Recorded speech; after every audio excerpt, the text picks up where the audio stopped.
D'une famille religieuse modeste à l'une des icônes du féminisme, le destin de cette femme est déjà hors du commun. Mais avoir eu entre-temps une très grande carrière de tennis auréolée de 6 Wimbledon, c'est encore plus hors du commun. C'est le destin de Billie Jean King. Salut la team, j'espère que vous allez bien. Moi ça va. Je vous demande toujours si ça va, mais personne ne me répond jamais. Alors je vais faire les questions et les réponses. Bon, aujourd'hui on entend de plus en plus de sportifs de haut niveau faire leur coming out pendant leur carrière, mais c'est toujours assez rare. D'ailleurs, dans le foot masculin, c'est malheureusement encore très tabou. L'égalité salariale homme-femme dans le sport est encore aujourd'hui un vaste débat, et seuls quelques sports dont le tennis l'ont déjà mis en place. Spoiler, je vais vous expliquer comment. Le temps passe, oui, mais l'évolution attend. Dans ce contexte, laissez-moi vous présenter une personne hors du temps, l'une des plus grandes tenniswomen de l'histoire, la gagnante de la bataille des sexes, Billie Jean King. Ah, c'est marrant, Billie Jean c'est la chanson de Michael Jackson. Bon, écoute-moi bien, il a pas écrit cette chanson pour elle, c'est pour une autre personne, donc rien à voir. Donc tu vas faire ton moonwalk ailleurs, nous on parle de sport ici. Bref, après George Weah, un président, on va donc parler d'une king. Alors c'est parti pour le deuxième épisode des sportifs au destin hors du commun, Billie Jean King, The Queen. Toujours un anglais de qualité.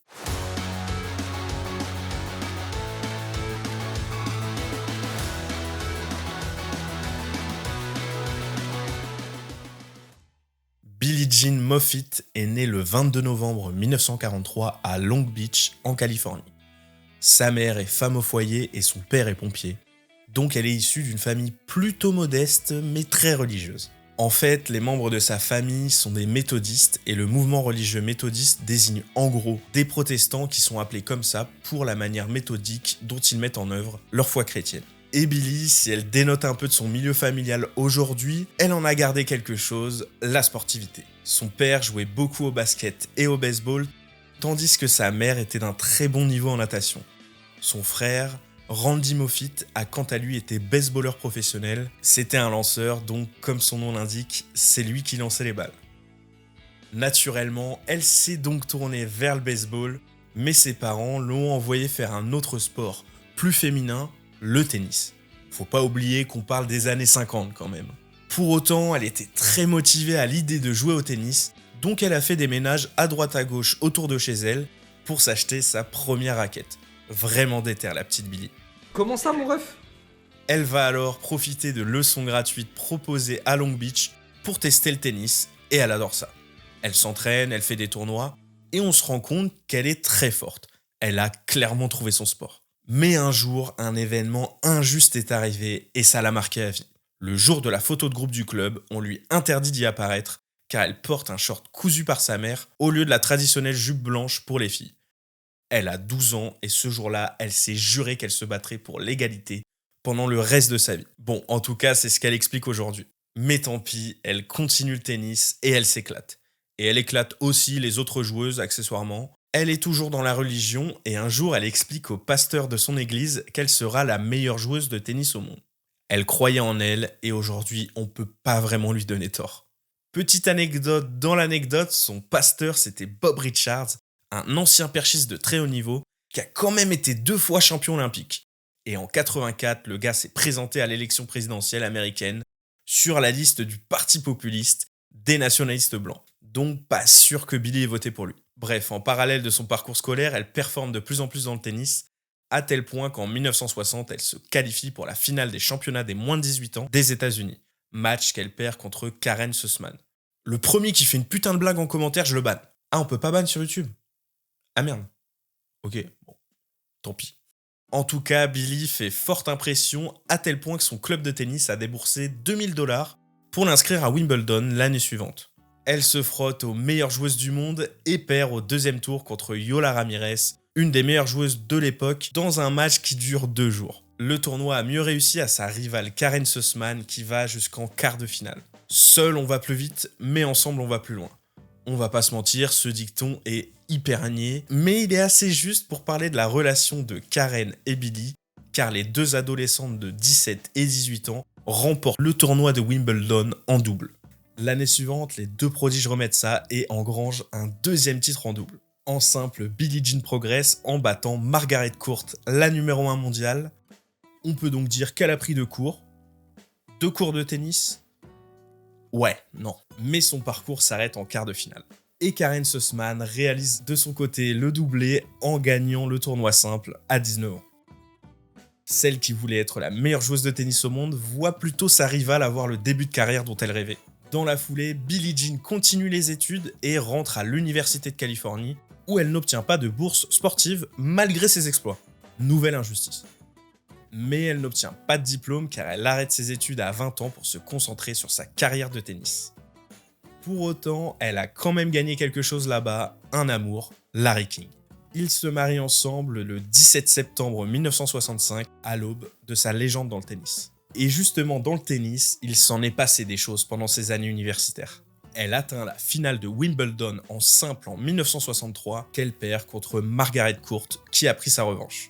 Elle remporte la première de ses 7 Fed Cup avec les États-Unis la même année. La Fed Cup, c'est l'équivalent de la Coupe Davis chez les hommes, qui est en gros une sorte de Coupe du Monde en équipe par pays avec des matchs en simple et en double. Billie se fait ensuite éliminer 2 fois en demi-finale de Wimbledon, mais elle gagne des titres à droite à gauche, ce qui en fait quand même l'une des meilleures joueuses de tennis au monde. Mais elle ne veut pas être l'une, elle veut être la meilleure joueuse au monde. Et une fois pleinement concentrée sur le tennis, elle déroule. Mais elle déroule vraiment. Elle gagne 3 fois de suite Wimbledon entre ses 22 et 24 ans, puis à nouveau 2 fois de suite en 72-73 à 28 et 29 ans. Elle remporte également l'Open d'Australie 68, Roland Garros 72 et 3 fois l'US Open entre 67 et 72. Elle était donc très proche du Grand Chelem calendaire en gagnant les 4 grands tournois en 72, mais elle choisit de ne pas disputer l'Open d'Australie, car à l'époque il était considéré comme nettement en dessous des 3 autres. Elle ne pouvait donc pas savoir l'importance d'un Grand Chelem calendaire aujourd'hui, et puis bon, même Djokovic l'a pas fait.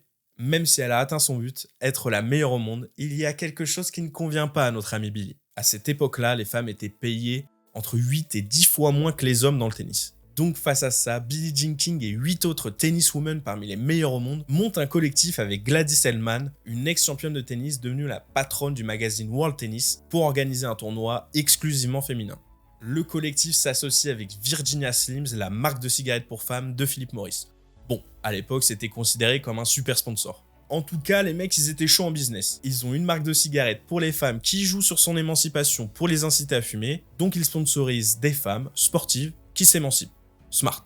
Faut quand même avoir des bonnes idées pour vendre de la merde. Bref, le deal était simple, contre $1 symbolique, ces 9 femmes participent au premier tournoi exclusivement féminin à Houston. Les Original 9 naissent ce jour-là et veulent se faire entendre. Ça, c'est une bombe dans les bureaux du tennis mondial. Et au lieu de chercher à comprendre comment ils en sont arrivés là, ils privilégient une solution, la menace.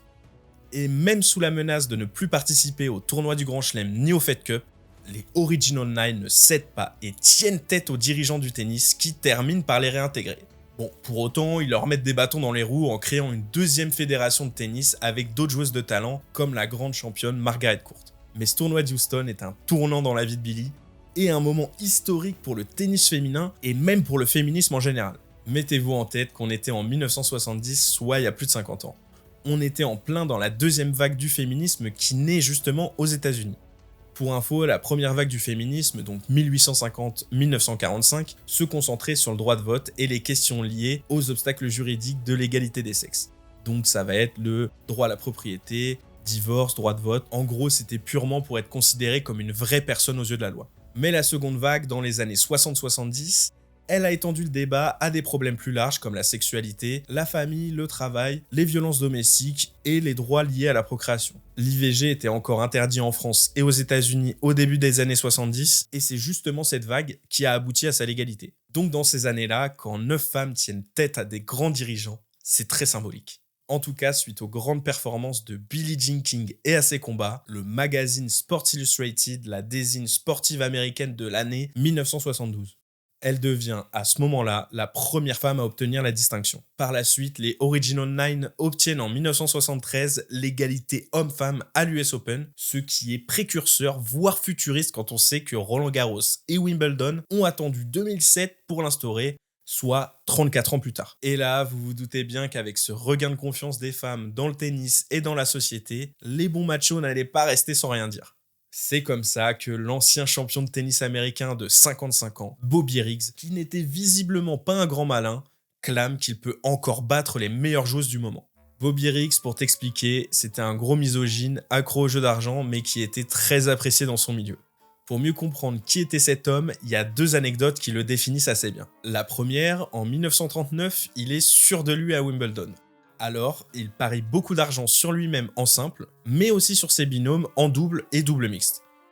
Résultat, il gagne les 3 tournois et accessoirement beaucoup d'argent. La deuxième anecdote arrive bien plus tard. Sa femme l'envoie voir un psy pour ses comportements excessifs au jeu. Et dès la deuxième séance, il s'est mis à faire des ramis avec le psy en jouant de l'argent. Il était vraiment particulier et le psy, sacrément bancal. Bref, dans le cadre d'un événement pour la fête des mères, notre cher Bobby Riggs affronte l'Australienne Margaret Court dans une première bataille des sexes. Il veut être classe et faire les choses bien, alors il lui ramène un bouquet de fleurs avant le match. Les 2 adversaires sont certains de gagner, et là, il l'écrase. 6-2, 6-1, terrible. Par provocation, il s'autoproclame champion du tennis féminin et se fout de la gueule du niveau du circuit en disant que l'une des meilleures joueuses n'est pas capable de battre un gars avec un pied dans la tombe. Un sombre jour pour le tennis féminin qui sera surnommé le massacre de la fête des mères. Margaret Court a sans doute sous-estimé l'importance du moment et a perdu ses moyens pendant le match car il n'y avait pas une telle différence de niveau entre les deux. Encore plus confiant, Bobby Riggs continue ses moqueries et en fait même son fonds de commerce. Le gars faisait des pubs à la télé où il racontait des dingueries et il gagnait de l'argent comme ça. Il va alors au bout de son idée et il propose un match à 100 000 $ à la tête d'affiche des Original 9, Billie Jean King. Sur le papier, ça a de l'allure. D'un côté, l'ex-champion bien beauf, bien machiste qui vient d'exploser une grande championne de tennis, et de l'autre, l'une des icônes du féminisme, la meilleure joueuse de tennis au monde. Billie Jean joue ce match pour elle, pour la reconnaissance du tennis féminin, et même pour les femmes en général. Elle veut leur prouver à tous qu'elle est capable. Bobby Riggs, pour sa part, joue pour la thune, mon gars. Il aime trop ça, lui. The Battle of the Sexes, la vraie, est disputée devant 30 000 personnes et diffusée en prime time sur ABC qui fait une audience d'environ 50 millions de personnes aux États-Unis et 90 millions de personnes dans le monde. Donc c'est un événement planétaire. Is an exclusive presentation of ABC Sports, live from the Astrodome in Houston, Texas, the tennis battle of the sexes, Billie Jean King versus Bobby Riggs. Billie arrive en Cléopâtre portée par plusieurs hommes torse nu et Riggs arrive en pouce-pouce tiré par des mannequins en petite tenue. Un vrai show à l'américaine. En guise de clin d'œil au bouquet de fleurs offert à Margaret Court, Billie offre un petit porc à Riggs. C'est une génie. Vraiment un petit porc. Vous avez compris, l'idée de ce match, c'était une vraie guerre entre hommes et femmes, la bataille des sexes. Mais pour Billie Jean, c'est une énorme pression. Elle déclara plus tard qu'elle avait le sentiment que si elle perdait, ça les ramènerait 50 ans en arrière. Donc elle la joue tactique. Elle force Riggs à courir.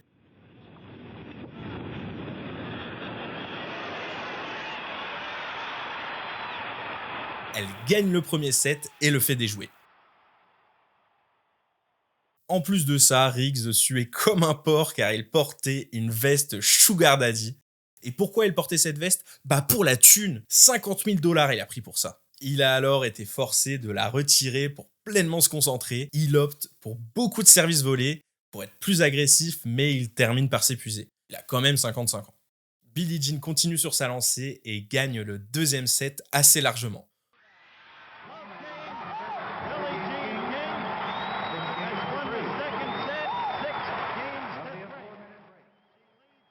Au troisième, le match se termine. Billie Jean King peut exulter. 6-4, 6-3, 6-3. Ça y est, elle a remporté la bataille des sexes.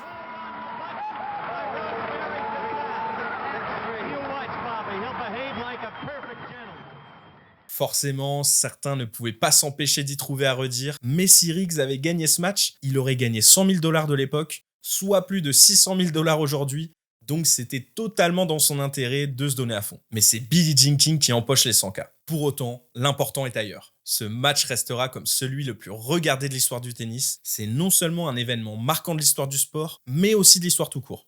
Je me demande quand même quel aurait été l'impact réel si elle avait perdu ce match, mais on ne saura jamais. D'ailleurs, pour ceux que ça intéresse, un film sur ce match est sorti en 2017 avec Emma Stone en Billie Jean King, Battle of the Sexes. Mais je vous conseille surtout de regarder le reportage Amazon Prime du même nom, que j'ai adoré, et dans lequel on se rend compte de la portée de l'événement, mais aussi de ses subtilités. Par ailleurs, Billie, elle avait d'autres sujets très importants dans sa vie hors Mismatch. Sa carrière de tennis, oui, mais aussi tenter de s'entendre avec toutes les autres grandes joueuses de tennis pour ne faire plus qu'un, car il y avait toujours 2 fédérations. Donc à Wimbledon, elle réunit l'ensemble des joueuses dans une réunion ultra secrète pour parvenir à un accord. La WTA, la Women's Tennis Association, Fédération internationale de tennis féminin, naît à l'issue de cette réunion, et Billie Jean King en devient la présidente. Dans le même temps, elle se rend compte de son homosexualité, donc elle se pose beaucoup de questions. Elle vit avec la peur que sa relation avec Marilyn Barnett, son assistante, fuite dans la presse. Ça la stresse au quotidien et elle connaît même des troubles du sommeil et de l'alimentation, pas top pour une grande sportive. Et on peut la comprendre, l'homosexualité dans les années 70, c'était pas très bien vu.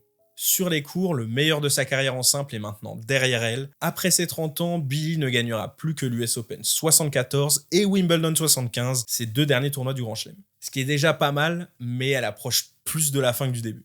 Elle joue logiquement de moins en moins de matchs en simple et se concentre sur les doubles, où elle regagne Wimbledon et l'US Open. Côté perso, son homosexualité est toujours un secret et elle est toujours mariée avec Larry King, mais elle rompt avec Marilyn et rencontre une autre femme, une autre joueuse de tennis, Ilana Kloss. Pour la petite anecdote, elles sont aujourd'hui mariées et elles sont ensemble depuis plus de 40 ans. Mais il s'en est passé des choses entre-temps. Dans la foulée de leur rupture, Marilyn Barnett a eu un accident et en 81, elle attaque Billie Jean King en justice pour obtenir une pension alimentaire. Elle demandait quand même la moitié de tous ses biens. L'information fait l'effet d'une bombe et ses avocats ne tardent pas à démentir. Mais Billie n'est pas d'accord avec ça, elle convoque une conférence de presse dans laquelle elle se présente avec à ses côtés son avocat, ses parents et son mari Larry King. Contre l'avis de tous, dans cette conférence de presse et devant le monde entier, Billie Jean King va assumer sa relation avec Marilyn Barnett. On est sur un courage XXL. Elle expliquera plus tard, j'étais persuadée que les choses ne se tasseraient pas d'elles-mêmes, cela continuerait à nous perturber, et à chaque fois que les gens commenceraient à oublier, on pourrait être certain que Marilyn et son avocat feraient le nécessaire pour ramener ça sur le devant de la scène. Billie devient alors, contre son gré, la première athlète, hommes et femmes confondus, à faire son coming out. En 48 heures, elle perd tous ses sponsors, qui étaient sa principale source de revenus, étant donné de son déclin sportif. Mais heureusement, la majorité des joueuses du circuit la soutiennent. Au final, Marilyn n'obtiendra pas gain de cause et Billie Jean n'aura rien à payer. Et malgré tout ça, elle arrive quand même en demi-finale de Wimbledon en 83 à 39 ans. Et entre 84 et 90, elle joue quelques matchs en double, mais pas au très haut niveau. Puis, elle prend sa retraite. Elle aura gagné 6 Wimbledon, 4 US Open, un Open d'Australie et un Roland Garros uniquement en simple. Si on prend la totalité de ses titres de Grand Chelem, simple, double et double mixte, on arrive à un total de 39 titres, ce qui est colossal. Au-delà de tous ces combats, Billie Jean King a donc été une très grande joueuse de tennis. Surtout que je rappelle qu'en parallèle de sa carrière, elle continuait de défendre corps et âme les intérêts des joueuses avec la WTA, l'organisation qu'elle a elle-même fondée. En 87, elle divorce avec Larry King, avec qui elle a gardé une très bonne relation, car elle est marraine d'un de ses enfants. Je pense qu'on peut saluer Larry pour la dignité dont il a su faire preuve. Il aurait pu lâcher Billie au pire moment, mais il l'a soutenu jusqu'au bout, malgré la fin de leur histoire. Depuis, Billie Jean King est devenue un symbole de l'égalité, non seulement entre les sexes, mais aussi sur les questions ethniques et de sexualité. Elle explique dans l'équipe il y a quelques semaines que, sans le tennis, elle aurait tenté de devenir présidente des États-Unis. Si je dois donner mon avis sur des questions d'égalité, elle a fait bien plus que beaucoup de présidents. Car pendant et après sa carrière, elle n'a jamais cessé de faire valoir les droits des femmes, des LGBT et de toutes les minorités possibles. Pour boucler cette vidéo, je vais juste vous lister chronologiquement quelques hommages qui lui ont été faits jusqu'à maintenant, pour se rendre compte de l'importance de cette femme. En 1975, le magazine Seventeen a constaté que King était la femme la plus admirée au monde à partir d'un sondage auprès de ses lecteurs. En 1975 toujours, Elton John sort une chanson en son hommage, Philadelphia Freedom, qui se classe numéro 1 des ventes. Elle a été intronisée au Hall of Fame du tennis en 87. En 90, elle est considérée parmi les 100 Américains les plus importants du XXe siècle, selon le magazine Life. En 2009, le président Barack Obama a décerné à Billie Jean King la médaille présidentielle de la liberté pour son travail de défense des droits des femmes et de la communauté LGBT. En 2020, la Fed Cup qu'elle a gagnée 7 fois est renommée la Billie Jean King Cup. Et en juin 2022, Cocorico, elle a reçu la Légion d'honneur française des mains du président à l'occasion du 50e anniversaire de sa victoire à Roland-Garros. Voilà, c'était juste fou, c'était la vie de Billie Jean King. J'espère que ça vous a plu. Pour ma part, j'ai adoré écrire cette vidéo, peut-être encore plus que celle de George Weah, car j'ai été époustouflé par la vie de cette femme qui a toujours été en avance sur son temps. Mais elle s'est pas contentée d'être en avance, elle a fait avancer son temps. Et comme dirait un grand philosophe, le temps, c'est un truc qu'on n'a pas. Même le temps n'a pas le temps pour le temps. Le temps ne s'arrête pas. Si tu ouais, là j'arrête ma montre. Mais le temps, il continue. J'ai arrêté le temps de ma montre, mais pas le temps. Le temps n'a pas de temps, mais il faut du temps. Bref, en vrai, c'est une personne historique de notre planète et elle est assez méconnue chez nous en France, donc j'espère avoir pu lui faire le meilleur hommage possible. En tout cas, si vous avez aimé, likez cette vidéo et abonnez-vous, ça m'aidera vraiment beaucoup dans mon projet. Allez, salut la team!